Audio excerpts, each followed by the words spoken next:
Hello friends, welcome to my channel learn with Parul. आज के इस वीडियो में हम डिस्कस करेंगे ट्रेड यूनियन एक्ट 1926। ये इसका पार्ट 2 है। पार्ट 1 का लिंक हमने डिस्क्रिप्शन बॉक्स में दिया हुआ है, तो इसे हम आगे डिस्कस करते हैं। सबसे पहले इसमें देखते हैं rights of registered trade union के क्या राइट्स होते हैं। Number 1, every registered trade union is a body corporate by the name under which it is registered। हर एक ट्रेड यूनियन एक बॉडी कॉर्पोरेट होती है, मीन्स इसकी एक अपनी एक अलग आइडेंटिटी होती है जिस नेम से वो रजिस्टर्ड होती है।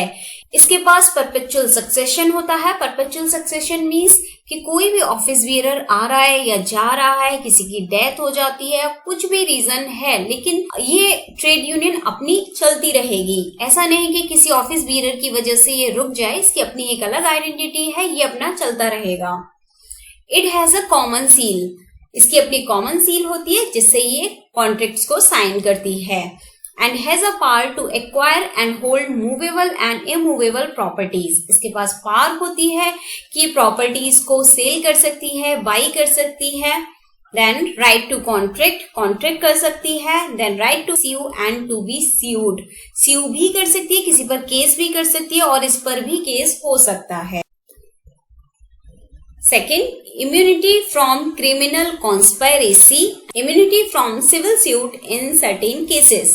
इनको लेमन लैंग्वेज में समझ लेते हैं कि मान लीजिए ट्रेड यूनियन है, जब ट्रेड यूनियन स्ट्राइक करती है तो स्ट्राइक करने की जब भी वो स्ट्राइक पर बैठती है तो उस कंडीशन में उससे पब्लिक प्रॉपर्टी का लॉस हो जाता है। तो जो भी पब्लिक प्रॉपर्टी का लॉस होता है उसकी वजह से ट्रेड यूनियन पर कोई भी केस नहीं चलेगा, यानी ये इसके लिए जिम्मेवार नहीं होगी। तो यही इसमें समझाया गया है। Right to inspect books of trade union, trade union के सभी ऑफिस बियरर्स या मेंबर्स के पास ये राइट होता है कि वो ट्रेड यूनियन की बुक्स को इंस्पेक्ट कर सकते हैं, लेकिन कुछ सीक्रेट बुक्स होती हैं जिसके लिए राइट उन्हें नहीं मिलता।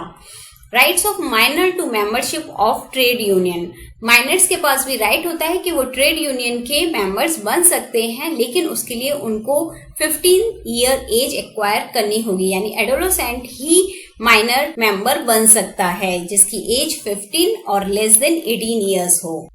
इनके पास पूरा राइट होता है कि ये सारे बेनिफिट्स को एंजॉय करते हैं जो हर मेंबर को मिलते हैं और सभी इंस्ट्रूमेंट्स को एग्जीक्यूट भी कर सकते हैं। अब बात करते हैं liabilities of registered trade union.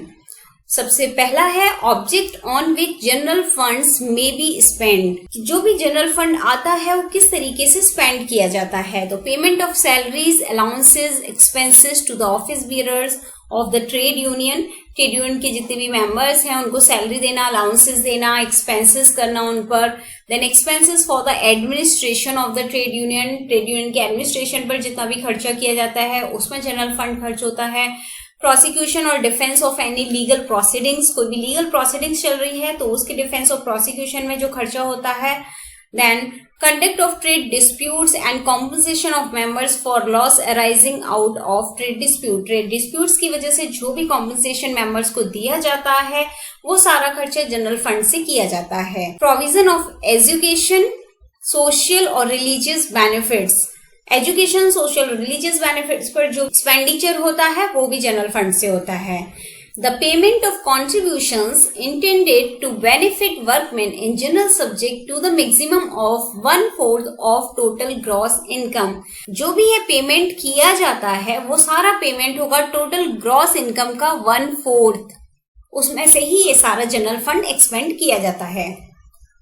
Now second है separate fund for political purpose. अभी हमने देखा था जनरल फंड के लिए क्या स्पेंड किया जाता है, अब यहाँ पॉलिटिकल पर्पस के लिए एक सेपरेट फंड बनाया जाता है। The act lays down that no members can be compelled to make contribution to the political fund and a member who does not contribute can not be deprived of any benefits of the trade union.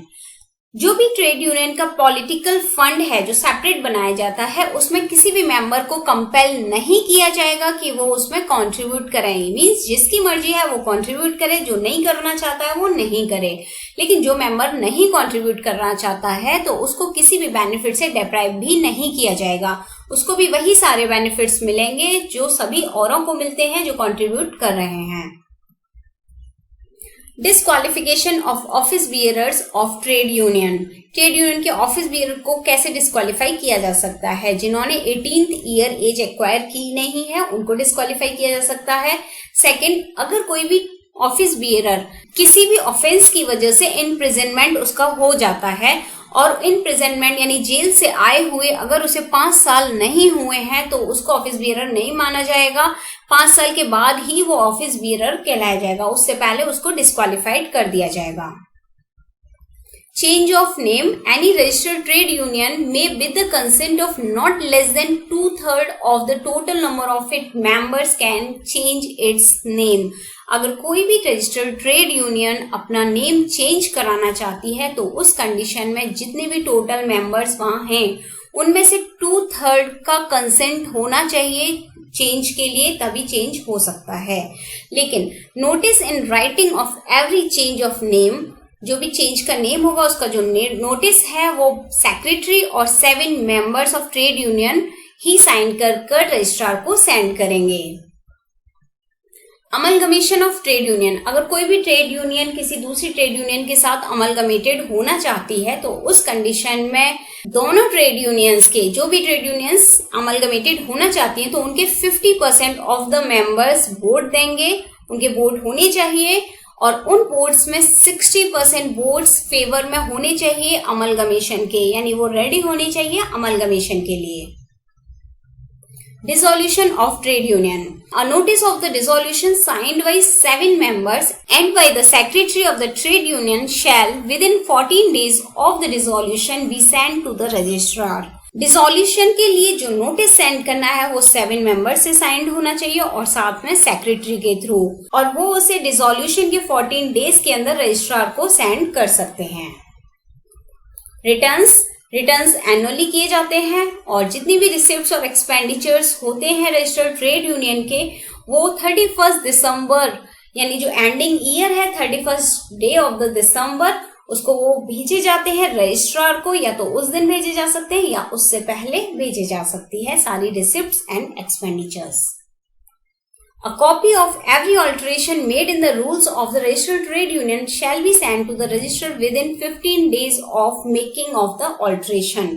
और अगर किसी भी registered trade union के rules में कोई भी alteration किया जा रहा है तो उसकी एक कॉपी सेंड की जाएगी रजिस्ट्रार को, जो कि ऑल्ट्रेशन के 15 डेज के अंदर ही होनी चाहिए।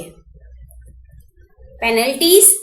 If default is made in giving notice or sending any statements or other documents as required under this act, then the office bearer, other responsible person or members of the executive trade union will be punished with a fine of ₹5।